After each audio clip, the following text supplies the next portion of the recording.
Welcome,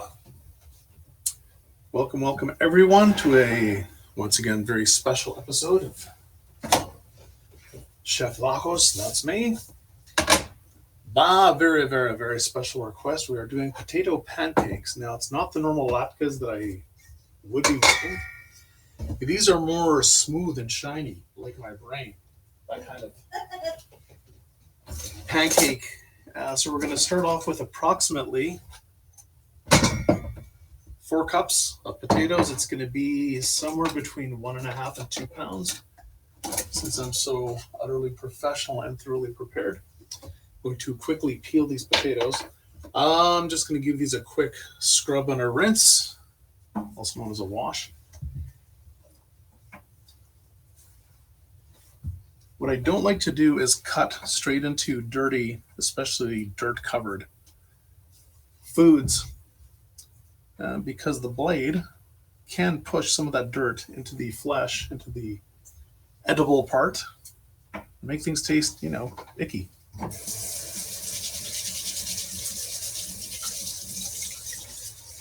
There are many options, there's many variants on these, but I'm going to stick to the utter basics of just making a dough out of mashed potatoes and cornstarch. A little bit of salt, a little bit of butter. I'm going to stuff these with cheese, just because. And I will discuss,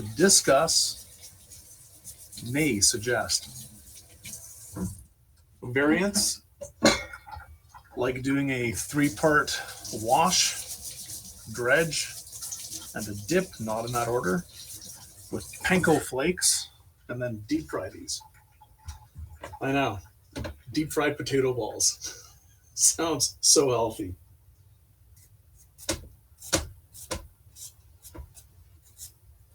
First things first, though, I will get a pot of water ready to go.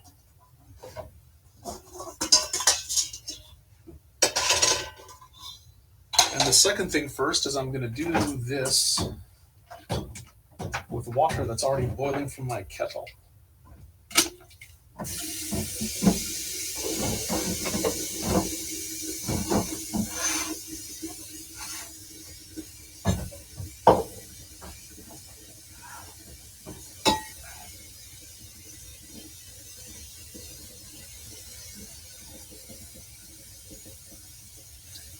This kettle takes 2, maybe 3 minutes to boil the water. So here's about 2 liters, and I'm just going to put about 1 liter of water, same as a quart, give or take.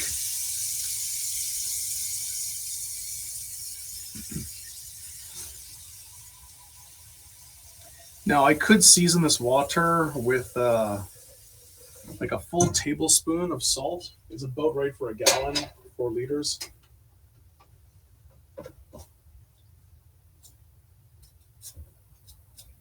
We will be adjusting the salinity, the seasoning, right before we finish the potatoes.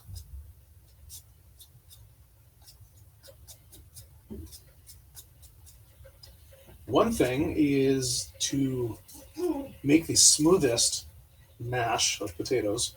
I highly recommend you use a ricer. Since, in my world, a ricer is very close to being a gadget, I'm just going to use an old school potato masher and some elbow grease.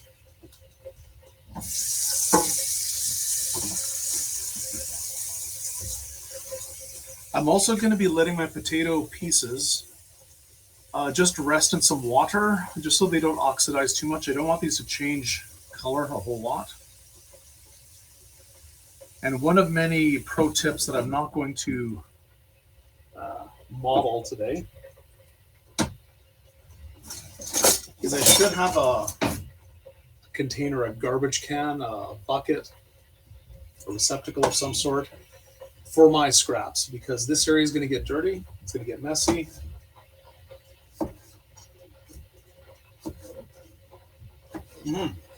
So these potatoes,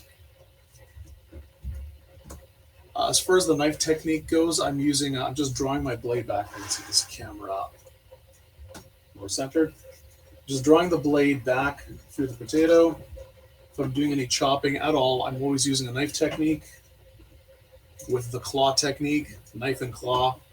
This way, I use my fingers to guide my blade, and I completely minimize the chance of cutting myself. Now, you don't need to peel your potatoes. You could just cube these up. But I do like to peel my potatoes for two reasons. One is, well, presentation. And the other is in case there's any weird discoloration or any icky parts. Because peeling them, the potatoes, will reveal any ickiness on the potato.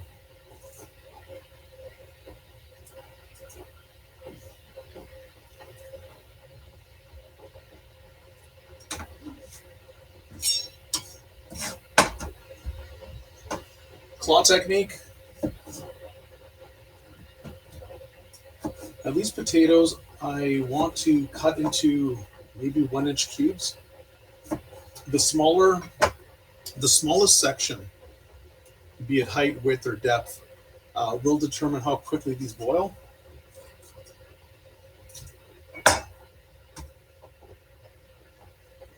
And we're going to boil these on a full boiling. This size will be about 10, maybe 15 minutes. Then I'm going to pour the whole container into a colander, and I'm going to let all that steam escape until the potatoes are cool enough to handle. That's going to serve the main purpose of letting the potatoes become even more dry, because we don't want to crack open an egg and use that as a binder.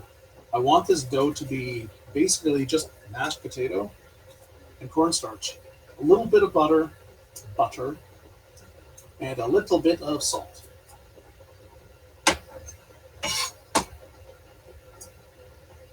Again, claw technique. If you're ever uncomfortable with whatever you're cutting wobbling around, try to think of a better way to cut it. And if it's too small to hold in a stable position, just throw it out. Don't risk cutting yourself over 10 cents of groceries.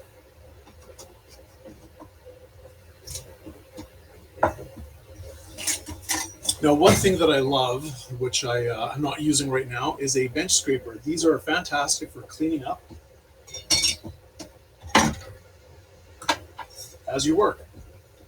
And if I was following my own very sage advice, I would have a bucket of some sort, and just put my scraps into that bucket. Or some sort of small bowl, which I magically have over here. There, clean work area. How fun is that?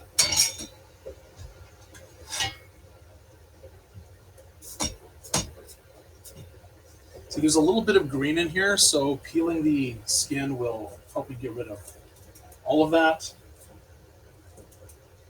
Supposedly and allegedly, the greenness comes from a little too much exposure to light.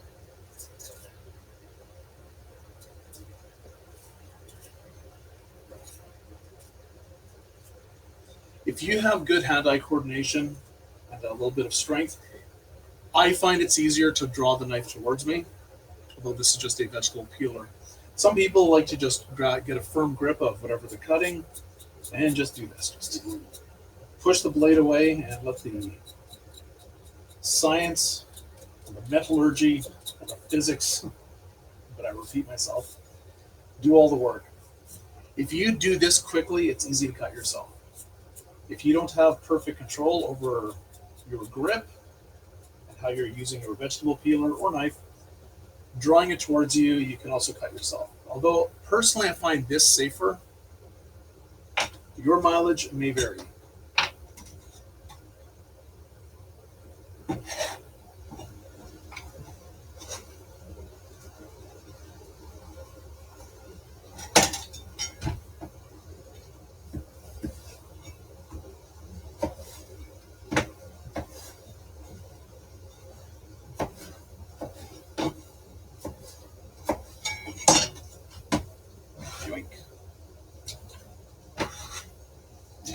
Just 2 more small potatoes left.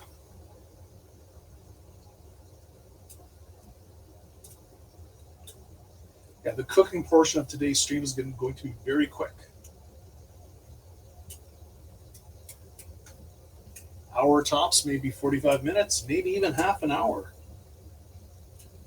Depends how long it takes for these taters to boil. See that discoloration? I'm going to get rid of that.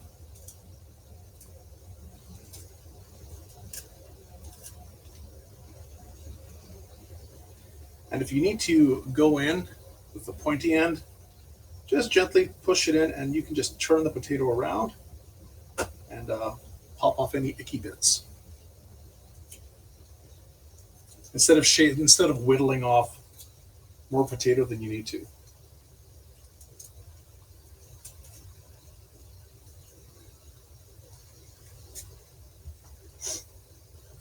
Which potatoes are best for mashing?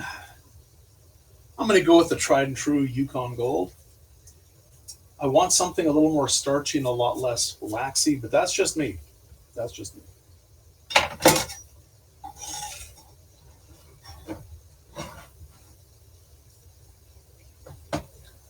I find that russet potatoes are pretty universal in their uses.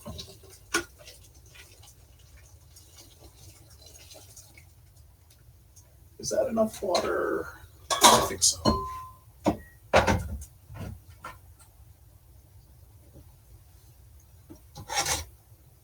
Nope, discolored spot there. I'm just gonna throw that out. If you're ever having a hard time with something rolling around, if you can just trim off one edge to give yourself a flat section, put that down on your cutting board. If your cutting board is sliding around, you can put a piece of paper towel underneath, and that will give you a lot more grip and prevent things from sliding around.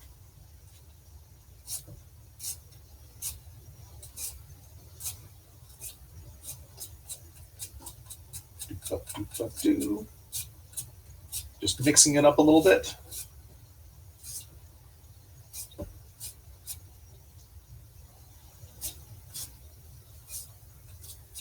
This blade is in dire need of sharpening. And in this case, it means a replacement. Lots of bookie there.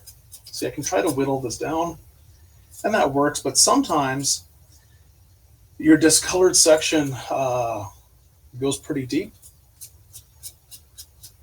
and you're just better off stabbing in, spinning your, if your paring knife has a tip like this. Poking in, turning it around, just prying out a cone-shaped chunk.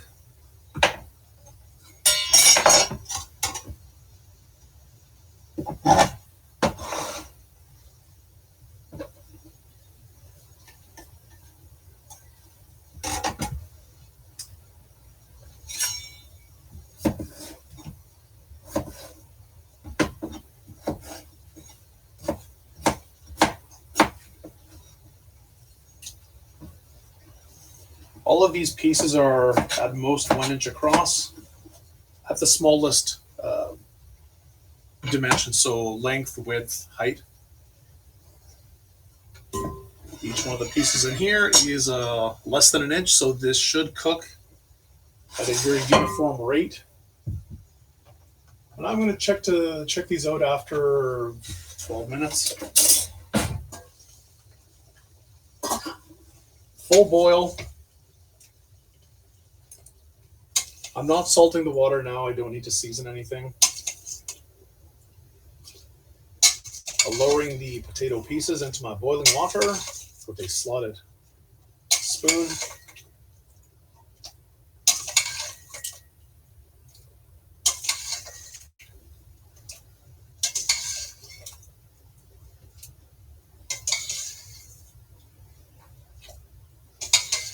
Two more scoops, one more scoop.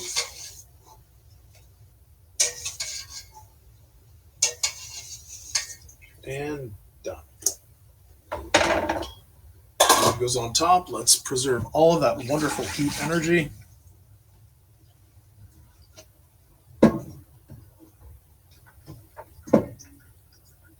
Minimal mess today.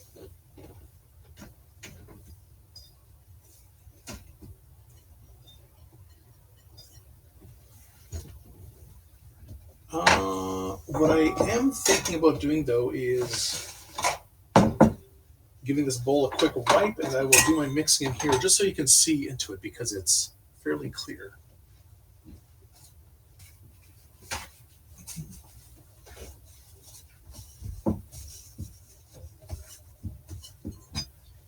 Now, the latke versions of the potato pancakes involve using shredded potatoes and usually half an onion that gets mixed in there. And one of the secret ingredients is when you squeeze the excess liquid out of your potato and onion mixture, you let that liquid sit off to the side for a while and you strain off the water, and then you're left with this beautiful potato starch.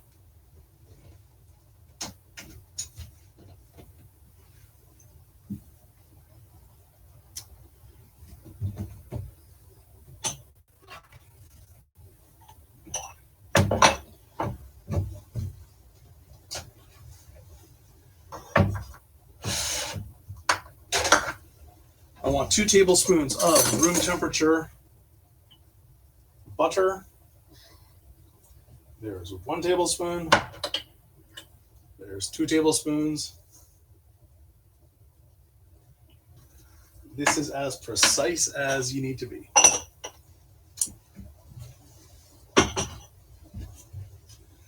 Yummy, yummy salted butter. Now,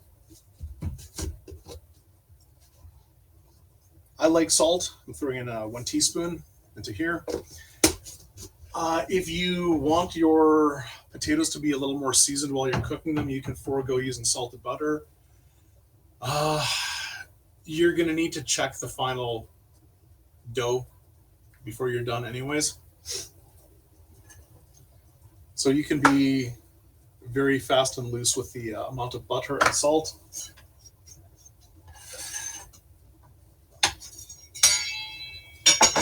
Let me get my colander ready. We're almost done. Well, kind of.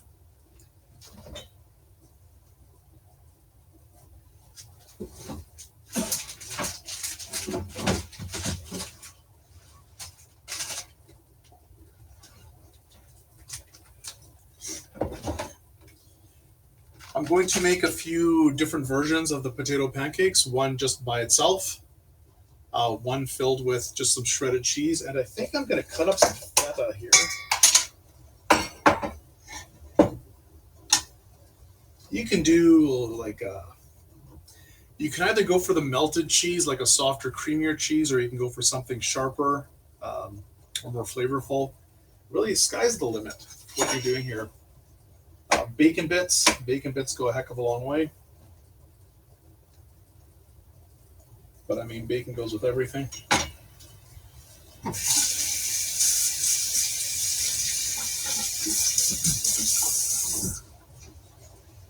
You can always deep fry these too. I'm just going to pan fry a couple of smaller potato pancakes. Then I'll finish the rest later because that's going to be supper tonight. You can put in whatever luncheon meats you want. Sky's the limit. Sky's the limit.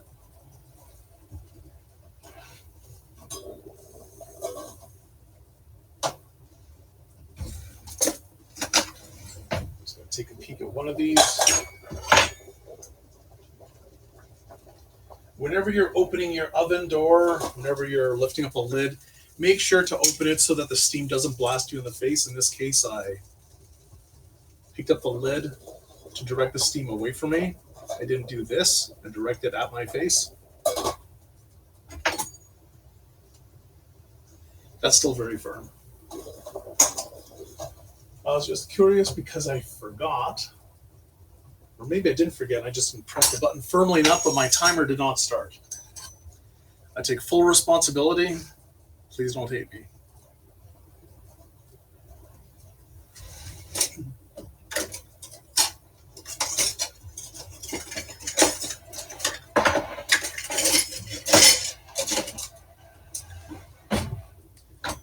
Potato masher of choice, this and a bunch of elbow grease. A ricer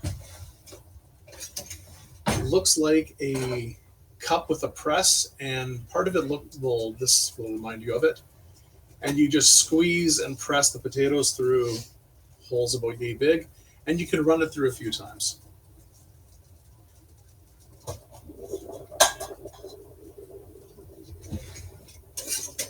I advise against trying to mash your potatoes or process them using a food processor.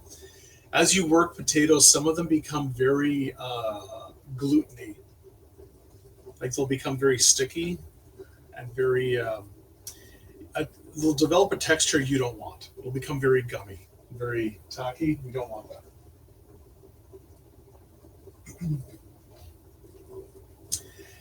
In theory, I could use my juicer to run the boiled potatoes and process that into mashed potato. In theory, did I ever do it? It would work very well, but it's a gadget, so I'm going to forego that today.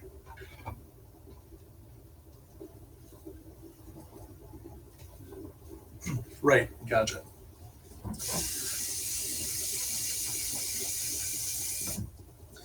When I take the boiled potatoes into my colander, there will be a bunch of steam escaping. I want all of that steam to escape. I want as much moisture as I can, well, within reason. I want a fair bit of that moisture to leave the potatoes.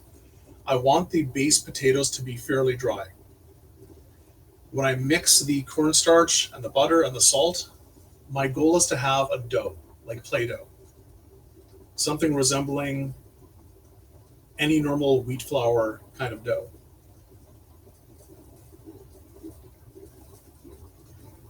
It shouldn't be sticky. If it ends up being too dry, I can always add a little bit of butter, or I can just whisk up an egg and throw it in there. Using an egg to add moisture and to act as a binder, it's a natural fix, but you shouldn't have to. But in case you do, that's the fix.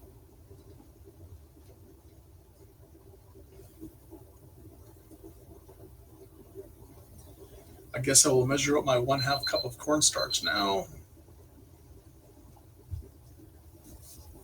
Fleischmann's does the body good.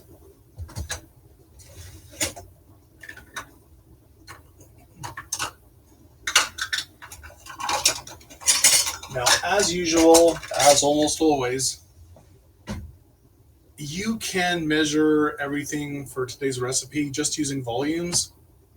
But if you squish your cornstarch and measure 1/2 cup of that, you're going to make a mess of things. So I just want loose cornstarch like this that I just scoop up. You can see the measuring cup. I'm just going to grab the back end of my butter knife, just level this off. Loosely packed 1/2 cup.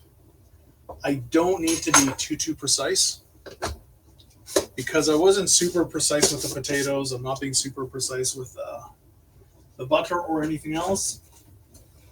Just like with most cooking, close does count. But if I did compress that cornstarch, I could probably get this down to, I could probably add an extra 1/4 cup, 1/6 of a cup. That's a little too much.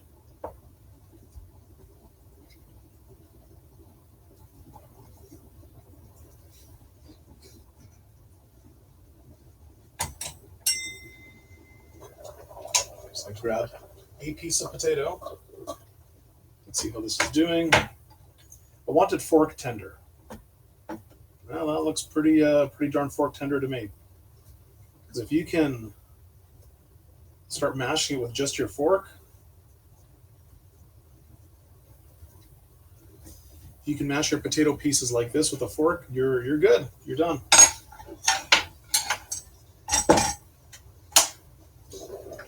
Shield away from me. Okay, full boil. I'm going to just dump this into the sink.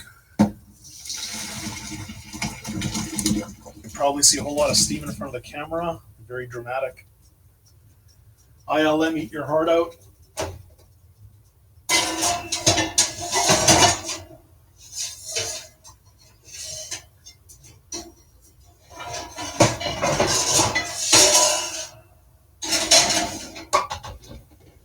Just making some room, and you can still see some steam coming up. Well, I'll just move this over here.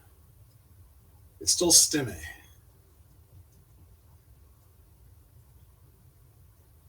So when this stops steaming, I will start mashing.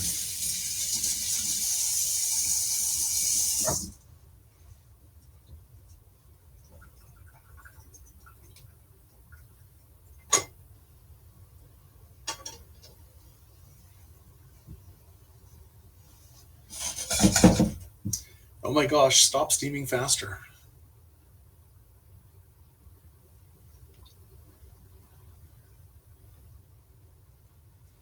I also need the potatoes to cool down because I'm going to be handling them and I don't want to burn myself.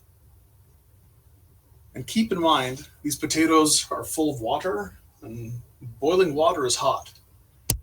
So don't grab anything that's wet and boiling hot or steam coming off of it. It's dangerous. Don't do it.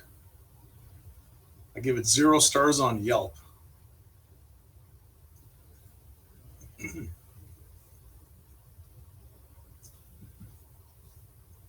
So again, I'm going to mash the potatoes until completely smooth, mostly smooth, perfectly smooth. Smooth like a Virginia Slim, big flavor country. Am I allowed to even mention that? Who knows what a Virginia Slim is? No one that's watching. No one that's impressionable enough to start. No one that's impressionable enough to start smoking because some cool guy on Twitch and or YouTube mentioned it. Yes. I should actually be using a slightly wider bowl than this, a wider base, but this is good enough.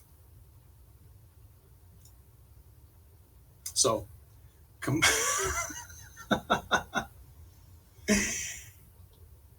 completely smooth, stir in the salt and butter, taste for saltiness, adjust if necessary, sprinkle in the cornstarch, and work it in to make a dough.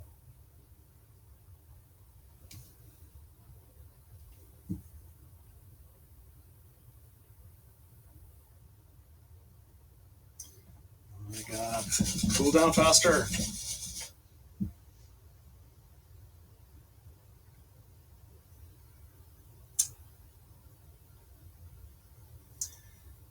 Welcome, peoples.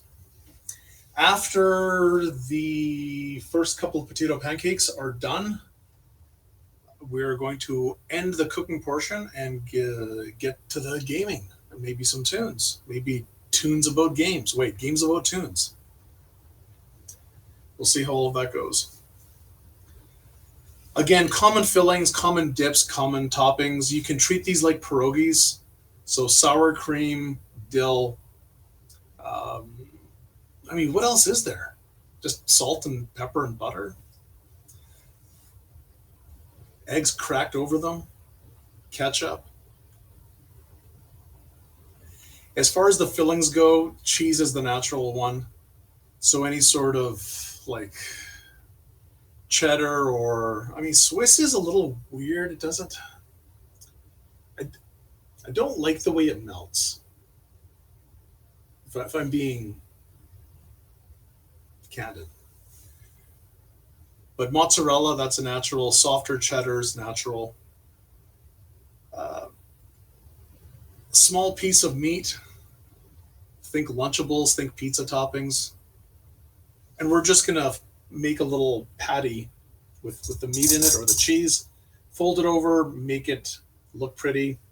Pan fried for a few minutes. It's already cooked. We're going to be using perfectly complete, finished, edible mashed potatoes. Okay. I don't like to say good enough, but good enough.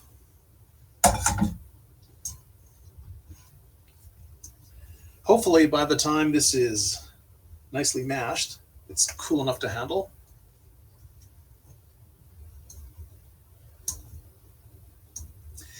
I could easily add a cup of cream to this, easily. I can make super rich, super silky smooth, very creamy, very delicious mashed potatoes. That's not what I'm looking for here. The goal is to make a flour.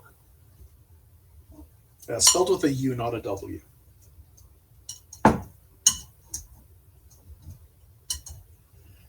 Just in case there was some ambiguity there.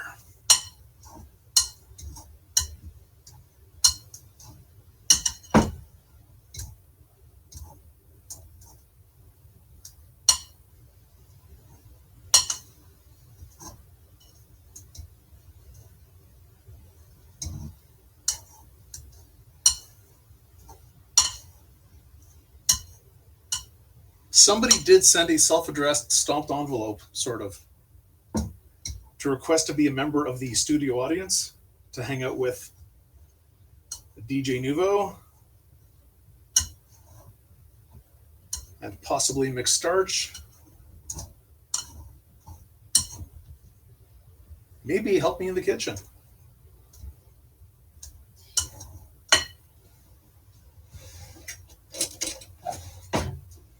Could just scrape down the sides.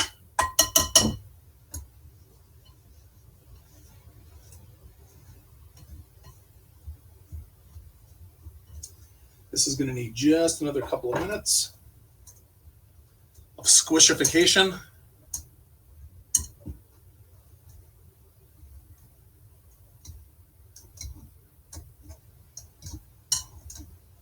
I think that's the technical term. Can somebody look that up for me?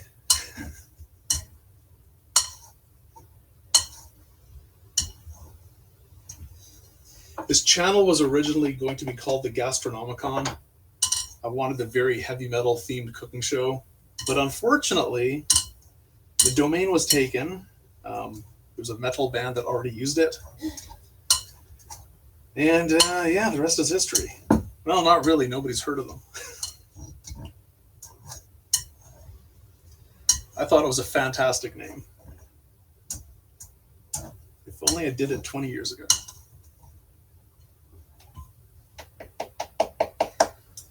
I'm going to have a green screen in front of my oven, so the oven itself would look like the pits of hell, and my stovetop would be somewhat similar. I'm glad I never attempted anything so ambitious. I'm lucky to have 2 cameras and a microphone working. Okay, this is, again, I don't like to say good enough, but good enough. Butter and salt. I'm just going to throw this in. The butter is room temperature. It will melt. The potatoes are still warm.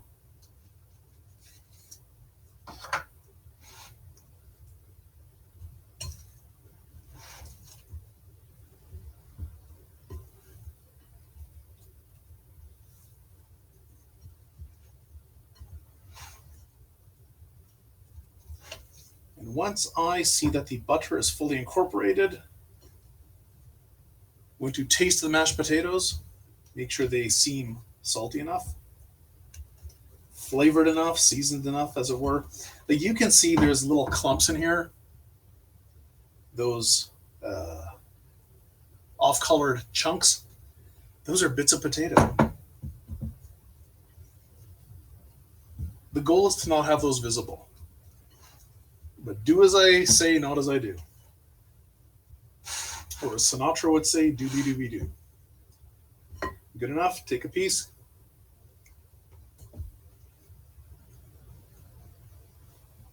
That's good.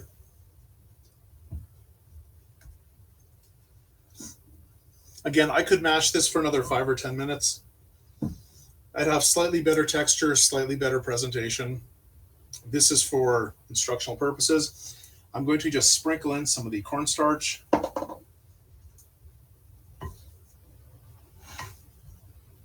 Just give this a good stir. I don't want any clumps, so I will definitely be scraping down the sides of the bowl.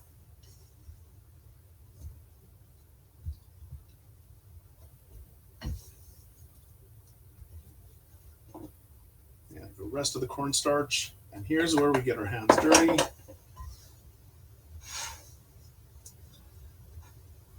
going to give this another couple of good stirs. Then I'm going to get my hands in there. Then I'm going to knead this until it becomes something a lot more dough-like.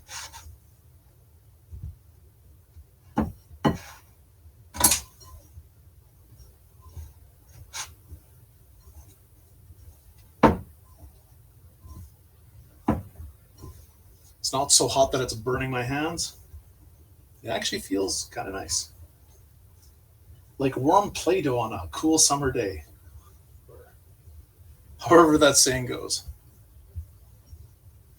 Is that the saying? I missed a lot of pop culture.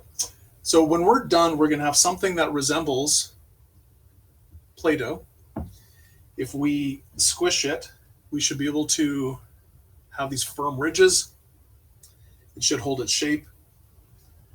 So right now, this is very, very, very much like a workable dough. Mission accomplished over there. I'm going to move this. I'm going to scrape her off to the side. And don't look. I'm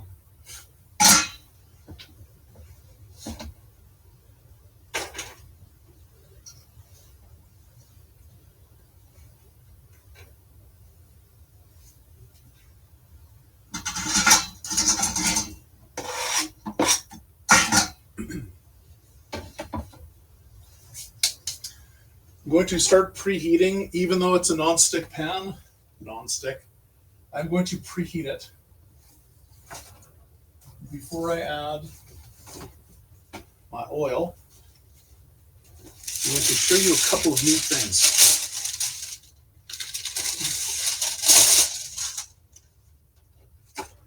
If it turns out that your dough is super duper extra mega sticky, parchment paper to the rescue. Let's pretend that this is just unmanageable. I have my one piece of parchment paper, another piece of parchment paper. I'm going to bust out my rolling pin. I'm just going to wash my hands first.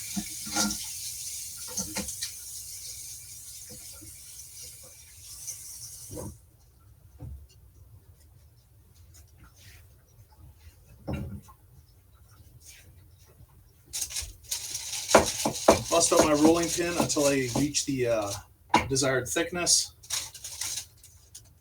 Huzzah! Now I can take this, invert it, flip it into my frying pan. If I was going to put this into boiling oil, I could just take this whole dang thing. I just trim off the end here with my handy kitchen shears.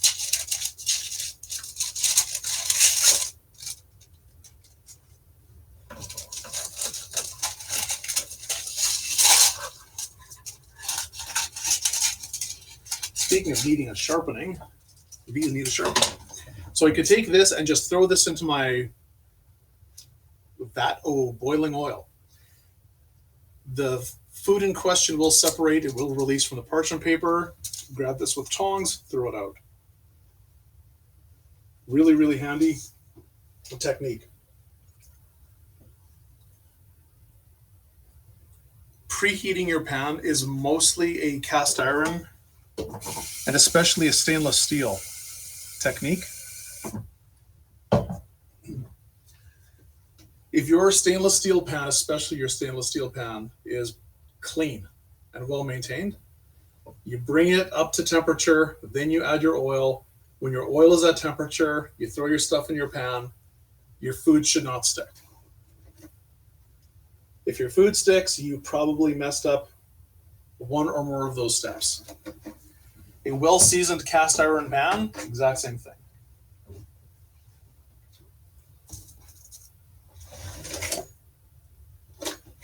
Now, I could be ridiculous. Make like a gingerbread potato man.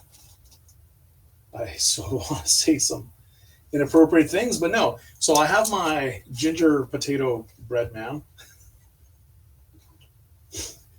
And I mean, I could fry this up as is, which is just silly.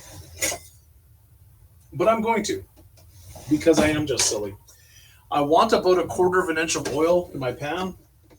And once I see my oil is shimmering, I mean, I could pull out a laser thermometer and make sure that it's at least 325 Fahrenheit. But you can tell when oil or whatever you're frying in, be it like lard, tallow, butter, whatever. When your fat is ready, you should see a bit of a shimmer on the surface. If it's smoking, you've warmed it up too much, and just remove it from the heat. It should not be smoking. If it's been smoking for more than 10 or 15 seconds, you might want to throw it out.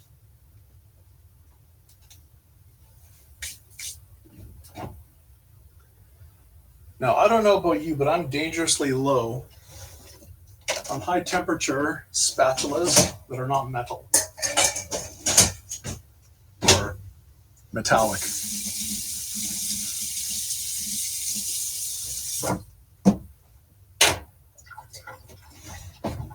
So I'm going to grab my more nylon looking spatula, and hopefully I can flip my potato pancakes quickly enough so nothing burns or melts.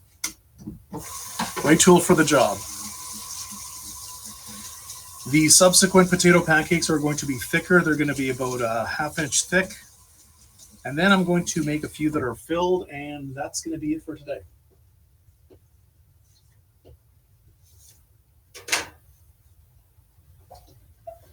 So I'm going to see if I can slide my camera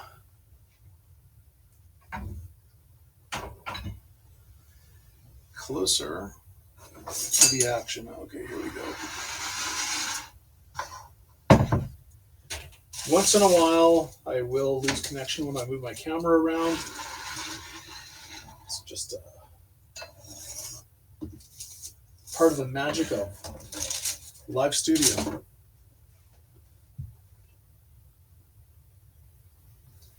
Now, one way to test if your oil is ready is just to throw in a drop of water, which is always dangerous. If it does that and splatters and risks burning you, it's ready. Don't do that.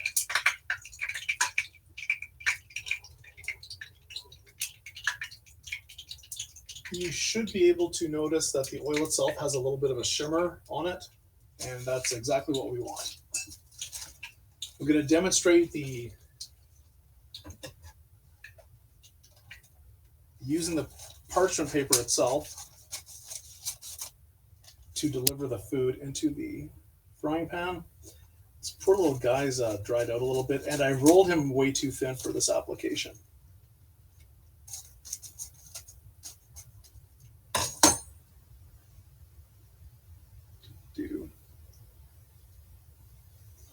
You also might want to keep your batter covered, your dough covered, because it will dry out.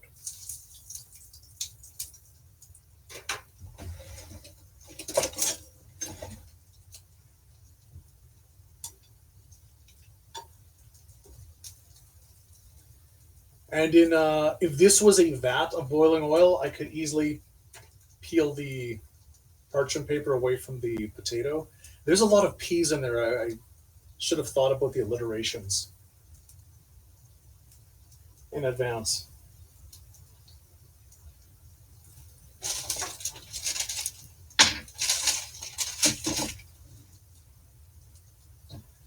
But you know me, I can't read because I'm a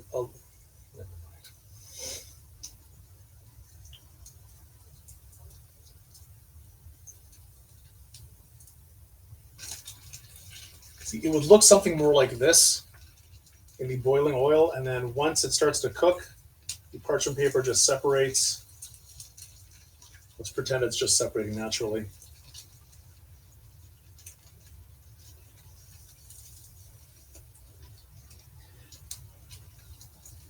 Oh, and speaking of letting go,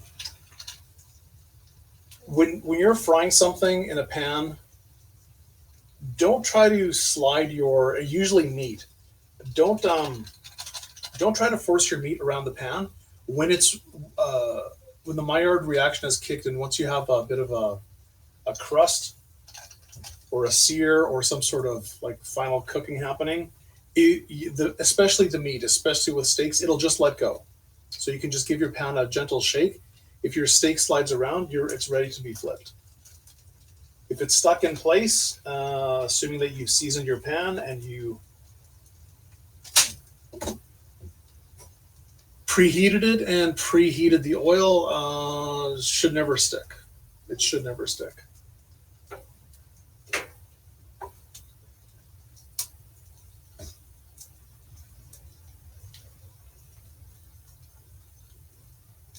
Now, since it's going to take me a few seconds to make the next potato pancake, I'm going to transfer this over to the spare element just for a few minutes.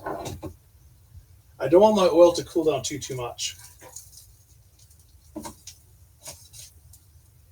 That's what it looks like. I'm just going to fry the other side. I'm just being silly here with the cookie cutout.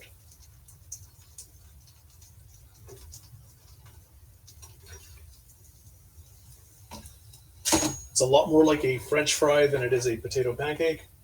It's because this was very, very thin.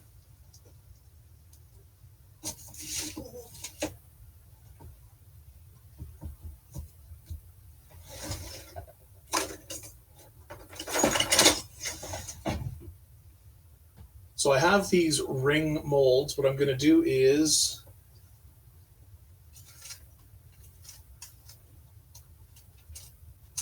press down and get a disc of the potato pancake mixture, and greasing the sides is always a great idea. But I have my disc. I'm going to give the oil a few seconds to come up to temperature.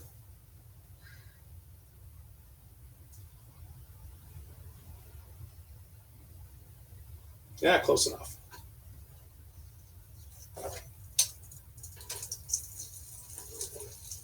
So that's happily flying away, happily frying away. What I'm going to do on the next one is put a little bit of the dough on the bottom of that ring mold. And I can use just like a half cup, a quarter cup measuring cup. I'm going to put down a layer of the dough. I'm going to put down a chunk of, like a big pinch of shredded cheese. And I'm going to cover on top with more of the dough and then press it down. Ghost of Mex, we are making really fancy potato pancakes.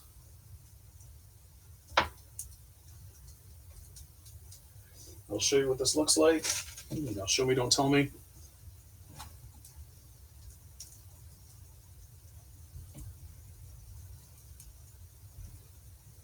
So I have a big divot in there.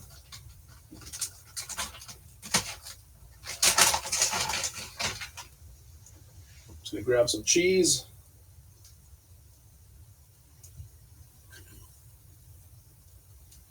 And grab some more of this dough. I'm making this a lot taller than I should, but what you're gonna do?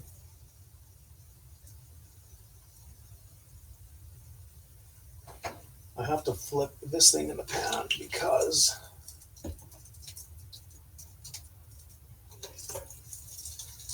it's mostly cooked.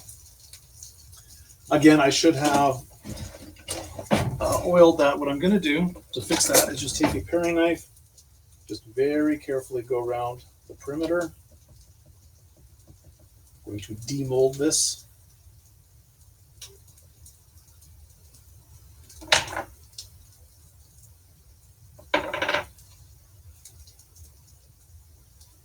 Yoink.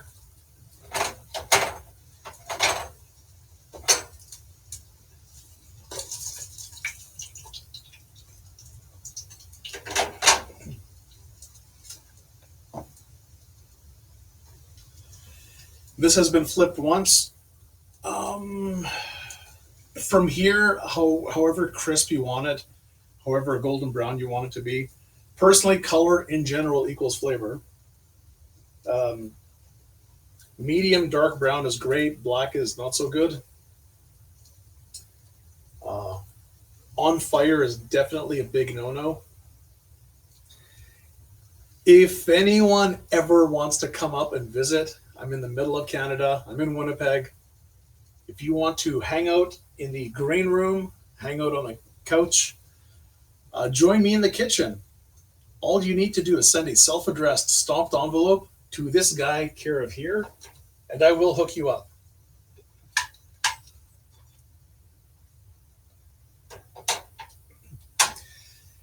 The reason I have this bald spot in the middle is because the oil isn't deep enough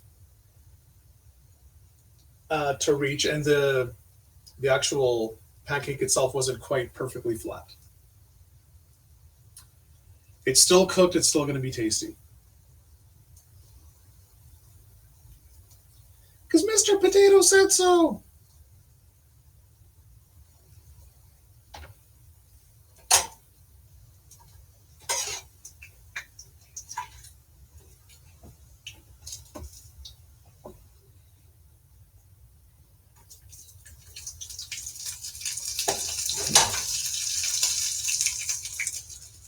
And you should trust Mr. Potato.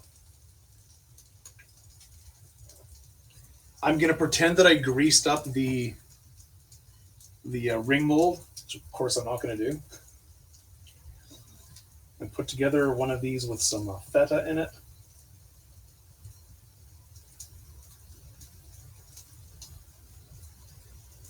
Just a big old block of feta cheese.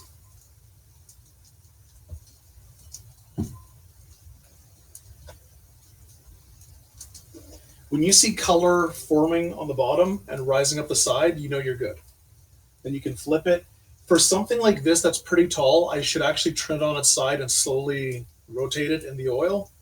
Or, next time just put it in a bigger container with more oil.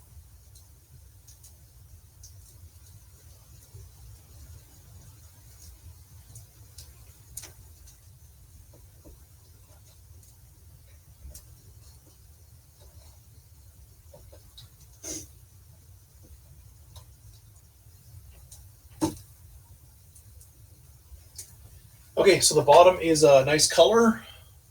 You can see that, right? Sure.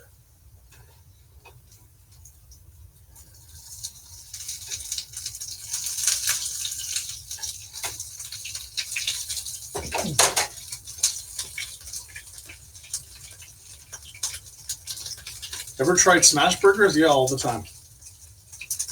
What I personally like to do with my hamburgers is use a little bit of vinegar, Worcestershire, an egg, and either panko flakes or some sort of cracker with a 50-50 or 80-20 mixture of ground beef to pork. I form my patties. Oh, and of course the normal seasonings like salt, pepper, cayenne, and some Greek oregano.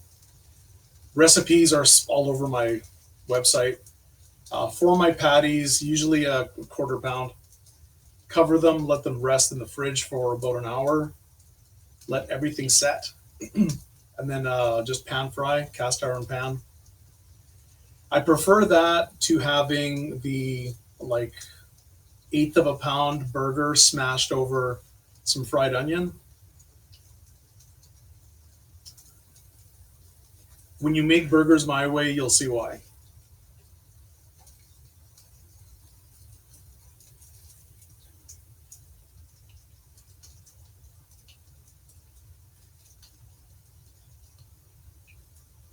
Okay, so the sides are getting a bit of golden color. What I'm going to try to do here is lift this up and just hold this in place. There we go. And I'm just going to slowly turn this around. I will comment on that after I'm done recording. This is very much straight for YouTube. Hence the extreme lack of profanity. I rarely swear on stream.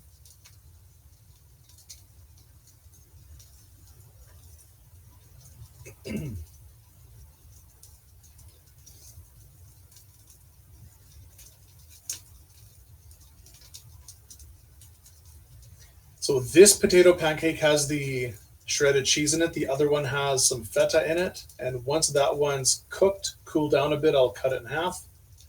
I will plate it up, and then we will get to some tunes and games.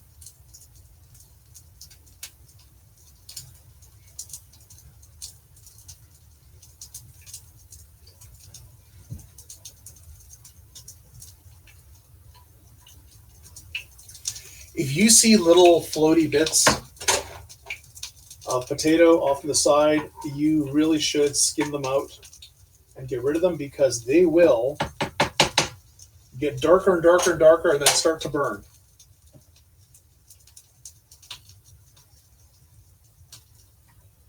And that's not what we want. This one's done. And last, certainly not least, this one has a big old chunk of feta in it.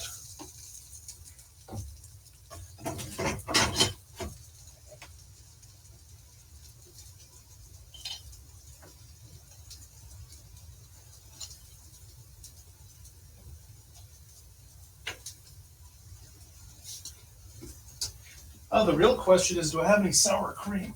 Yes, I do. In general, if you're talking about fried potatoes, you've got salt and vinegar. I like malted vinegar, but salt and vinegar, ketchup, or some sort of sour cream with dill. Those are the classic combinations.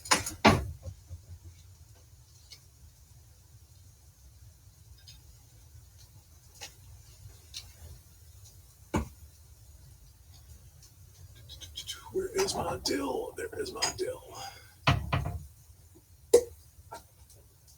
Now, I could take the sour cream and mix in the dill, or I could just put a whole bunch of dill on top.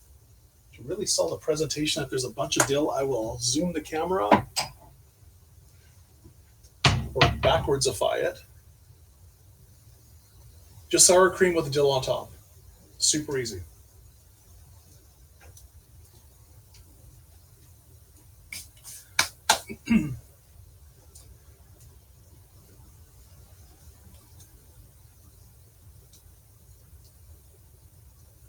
Yes, today's recipe was a last minute special request. I was going to do 3 types of hummus, but I forgot to soak my dried chickpeas last night. I thought, I don't know what to do today. And then next thing I know, someone's like, hey, Vlahos, can you totally do this for me? I'm like, sure, I'll do it for you. On Discord. Like, share, and subscribe. Just going to flip this over.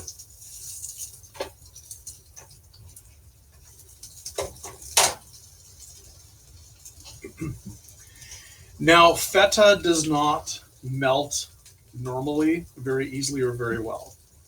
So when I cut into this stuffed potato pancake, we're going to have a big chunk of feta in there to deal with it.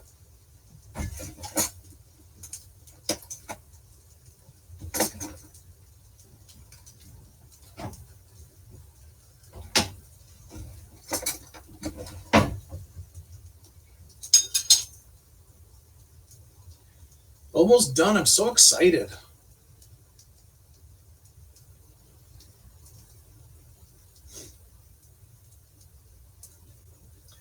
Ghost of Mex for sure. Have fun with the grind.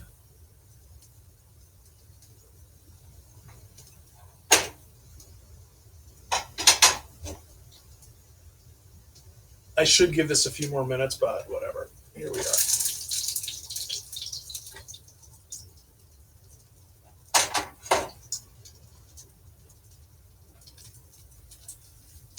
Manzi, great to see you on. Yeah, there's something magical about fried potatoes. Even more magical about fried mashed potatoes. Stuffed with cheese.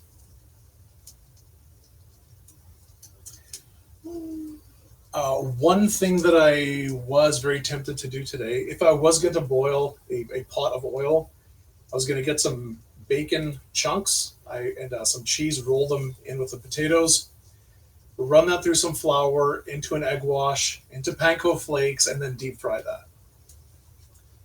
Because that sounds amazing. And it is. Just going to give this a little quarter turn.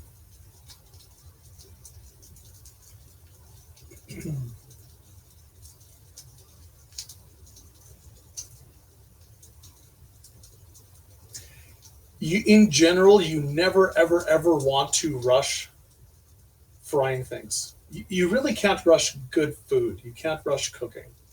There's some shortcuts. They usually end in disaster.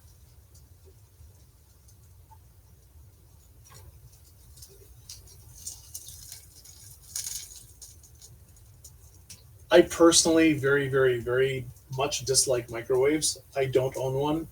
I don't think I would ever own one, other than possibly for tempering chocolate. Possibly. And you can see this bigger potato pancake. It's forming some nice golden brown layer in the middle.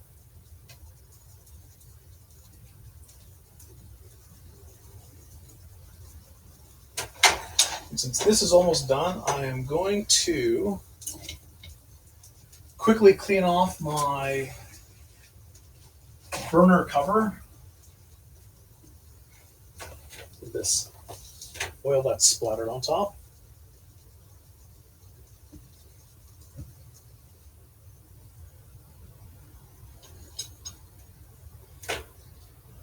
I'm not using the frying pan right now. I'm just going to remove it from the heat. I'm going to slide this on over.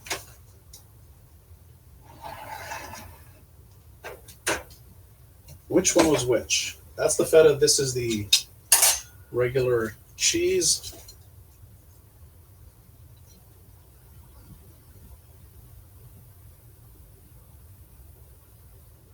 Oh my God, oh my God, oh my God, oh my God.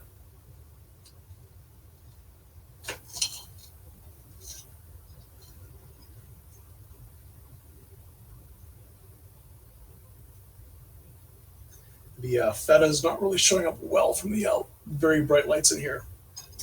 But here's a cute little sample plate. 4 types of fried potato pancake. Get in my belly. Sour cream with dill and a fork, and off to the casting couch.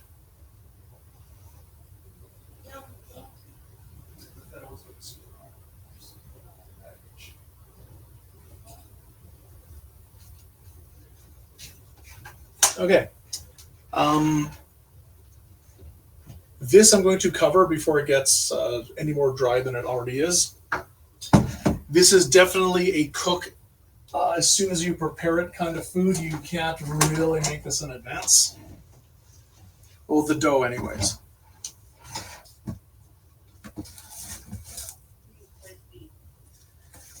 Yeah, colored fried potato means crispy, and all that means flavor.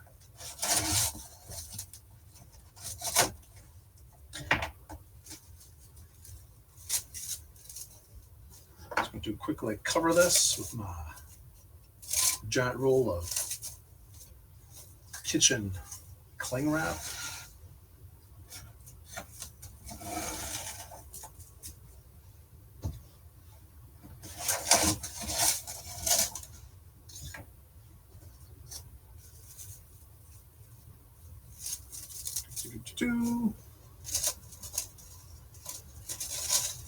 Where are my manners? You can't see what I'm doing. I'm covering the dough with cling wrap. I don't really need to put this in the fridge. I'm going to leave this out on the counter. Again, it's fully cooked. If it had raw egg in it, because it's just for me, I don't care about it. But if you're ever feeding somebody else and you suspect they may or may not be pregnant and or nursing and or immunocompromised, I'm contractually obligated to say something about raw eggs.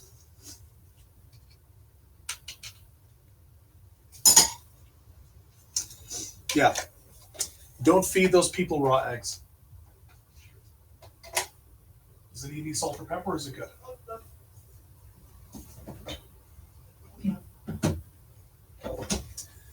And that's all we got. Super simple, super basic, very straightforward. I'm going to move over to the other studio after I reload my water, wash my hands one more time. Again, if you have any requests, the Discord is the best place to reach me. I will cook, budget permitting, as long as it's not too obscure and definitely not too expensive.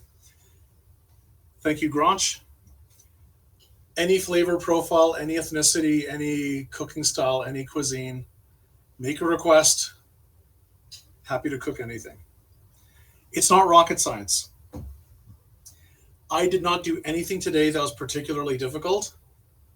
I peeled some potatoes, I cut them into cubes, boiled them, didn't hurt myself too badly, mashed them up, salt, bit of butter, stirred in some cornstarch, fried it. I mean, the frying part, arguably it's a little risky. So is waking up in the morning. My point is, simple ingredients, no fancy gadgets. Well, no gadgets at all, and no fancy techniques. It really is this simple. So the links are in the description. Other than that, much love, everyone. Be excellent to each other. Opa. Don't go away, because we're going to go play some games. And I'm going to eat this chunk of feta. No. Mm-hmm.